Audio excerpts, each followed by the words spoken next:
This is Howard Kuo with Diedrich Architects. This is part 3 of a 4-part series. This is Diedrich's video blog about Forever Young. This is talking about branded F&B and destination dining and clubs. Today I'm joined by Michael Kelly of Colt McKenzie and McNair. How did you get involved with the club at Lake Sinclair? You know, as so many other clubs out there in the industry, you know, they went through some hard times. They took on some debt. Was not on a good trajectory. And the Smith family, who I've known for 20 years, Ted and Joni Smith, expressed an interest in purchasing the club. Ted and Joni placed a phone call to me and said, listen, if we do this, will you help? You know, they're not in that business. They really looked at this as more of a community investment. They were in a position to make that investment, and they just needed some help. So my role really was to come in and strategically plan what it could be. I'm here with Jeff Allbright, General Manager at the club at Lake Sinclair. Thank you for being here. What brought you to the club? Well, the renovation was very, very impressive. It's something you don't find in a small town member-owned club, and Ted and Joni Smith bought the club. With the views and the partnership with Aubri Lane is incredible. You know, the owners of Aubri Lanes and the investors in Aubri Lanes are friends of the Smiths and friends of mine. The challenges in club food and beverage generally is they lose money. That's what was going to happen if we operated it. And I started going through the economics of what it takes to hire a chef, hire a restaurant manager, to go through all the staffing, go through all the training, all the pre-opening expense. It's costly, and it wouldn't be unique to here. It's an issue in our business.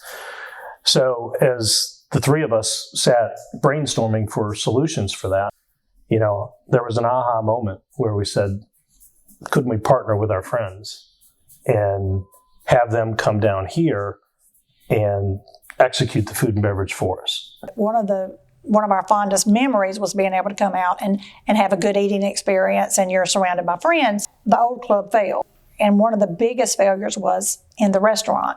So we knew it was very key to the success of the overall health of the club is to have a very good restaurant.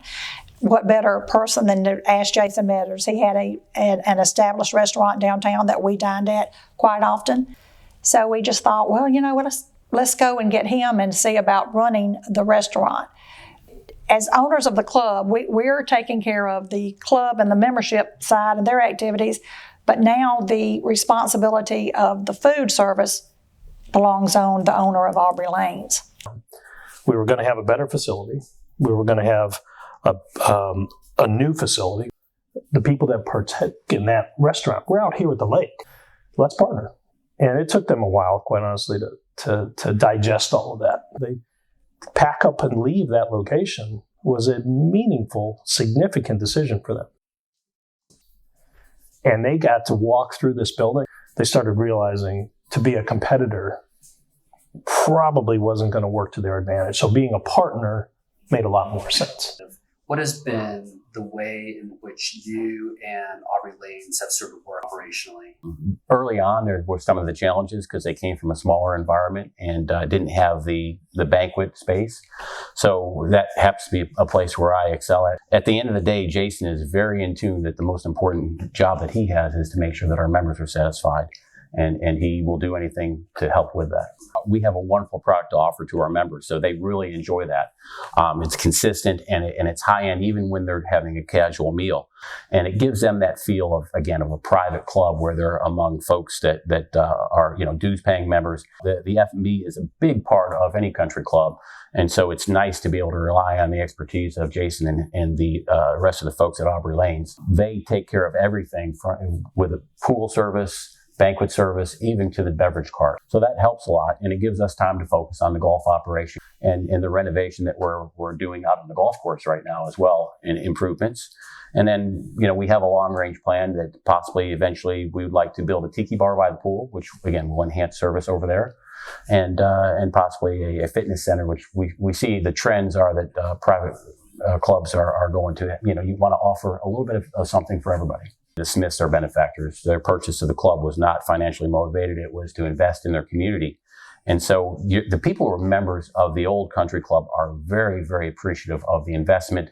So when the club was renovated, we brought forward about 170 members, I believe, and then in short order, we almost doubled that.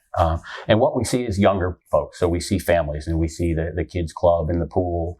The golf course is increasing. So our average age went down substantially. The Smiths have never been motivated by a big, profit here.